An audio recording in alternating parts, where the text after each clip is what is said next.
ایک دفعہ اللہ عز و جل نے حضرت اسرائیل علیہ السلام سے پوچھا کہ تجھے کسی کی جان قبض کرتے وقت کبھی رحم بھی آیا؟ حضرت اسرائیل علیہ السلام نے عرض کیا کہ الہی، میرا ہر ایک کی روح قبض کرتے وقت دل دکھتا ہے، مگر تیرے حکم کی سرتابی کی مجال کہاں؟ ہاں، ایک واقعہ ایسا بھی گزرا ہے جس کا دکھ میں ابھی تک نہیں بھولا۔ اس کا وہ غم ایسا ہے جو تنہائی میں بھی میرے ساتھ رہتا ہے۔ ایک جہاز سمندر میں سفر کر رہا تھا، وہ تیرے حکم سے ایک بھنور میں پھنس گیا۔ اس طرح تھوڑی دیر بعد وہ جہاز تباہ و برباد ہو گیا۔ جہاز میں سوار کئی مرد و زن غرق ہو گئے۔ جو مسافر بچے ان میں ایک ماں تھی اور دوسرا اس کا نوزائیدہ بچہ، جو تباہ شدہ جہاز کے ایک تختے پر سمندر کی لہروں میں تیرے رحم و کرم پر بہے جا رہے تھے۔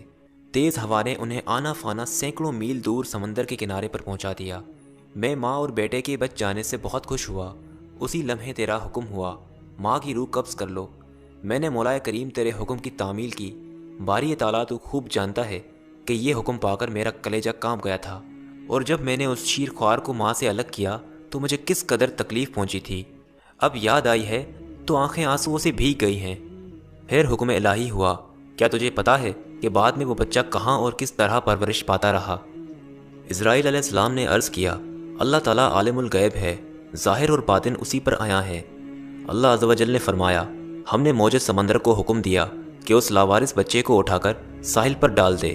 ساحل کے قریب ایک سرسبز و شاداب جزیرہ تھا۔ ہم نے پھولوں کو حکم دیا کہ بچے کے نیچے سیج بچھا دیں۔ سورج سے کہا، اپنی تیز شعاؤں سے بچے کو محفوظ رکھنا۔ بادل کو کہا، بچے سے ذرا فاصلے پر برسے۔ درختوں کی شاخیں خود بخود جھک کر پھل اور ان کا رس اس کے منہ میں ڈال دیتی تھی۔ جزیرے میں ایک شیرنی کی ہم نے ڈیوٹی لگا دی، وہ روزانہ اسے دودھ پلاتی۔ شیرنی کے خوف سے کوئی جانور بچے کے پاس نہیں آ سکتا تھا۔ اس جزیرے میں ہم نے خوش نما اور حسین پرندے بھیجے جو ہر وقت چہچہاتے تاکہ بچے کا دل پریشان نہ ہو۔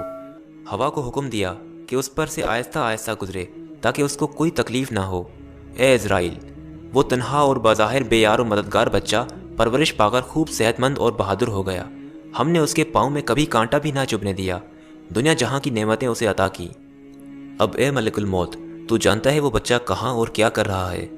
ایک بادشاہ شکار کھیلتے ہوئے ادھر آ نکلا۔ وہ خوبصورت صحت مند بچے کو دیکھ کر بہت خوش ہوا۔ اسے اٹھا کر اپنے محل میں لے گیا۔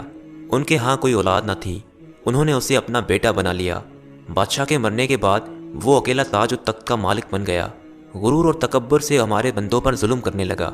ایسا سرکش نکلا کہ خود خدا بن بیٹھا، اپنے بت بنوا کر انہیں سجدے کرانے لگا۔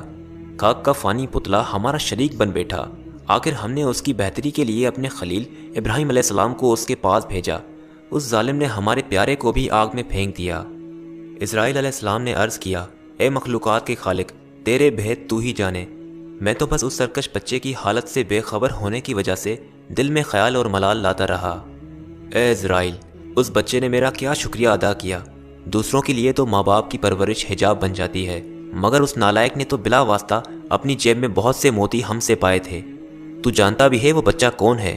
وہ بچہ نمرود بن کر اس وقت ایک بڑے ملک کا بادشاہ ہے، اور اسی نے میرے خلیل ابراہیم کو آگ کے الاؤ میں جھونکا ہے، اور اب خدائی کا دعویٰ کر کے لوگوں کو میری راہ سے ہٹاتا ہے، اور حکم نہ ماننے والوں کو سخت سزا دیتا ہے۔